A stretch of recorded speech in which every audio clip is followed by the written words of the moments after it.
ஆட்டு மூளை வறுவல். மூளையை நல்லா கழுவிட்டு மஞ்சத்தூள் போட்டு நல்லா மூளையை கழுவிட்டு சுடு தண்ணியில் நல்லா மஞ்சத்தூளும் போட்டு அந்த மூளையை போட்டு ஒரு 5 நிமிஷம் வச்சுருந்து எடுத்துடணும் தனியாக. அதுக்கப்புறம் அந்த உரலில் இஞ்சி பூண்டை நல்லா இடித்து எடுத்து வச்சுக்கணும்.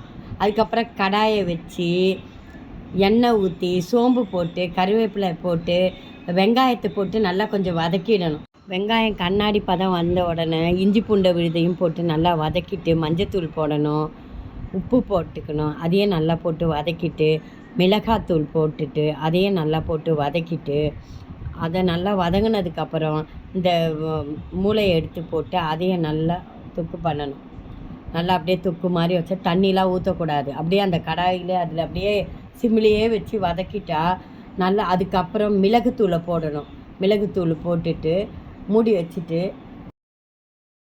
அப்புறம் எடுத்துட்டு ஒரு டீஸ்பூன் நெய் ஊற்றிட்டு கொத்தமல்லியை போட்டு இறக்கிடணும். இட்லி, தோசை, சாப்பாட்டுக்கு, சப்பாத்திக்கு எல்லாத்துக்கும் டேஸ்ட்டாக இருக்கும். கடைசியாக பெப்பர் போட்டு கொஞ்சம் அரை லெமன் கம்மியாக கொஞ்சம் பிழிஞ்சு ஊற்றிட்டு ஆஃப் பண்ணிட்டிங்கன்னா அவ்வளோ டேஸ்ட்டாக இருக்கும்.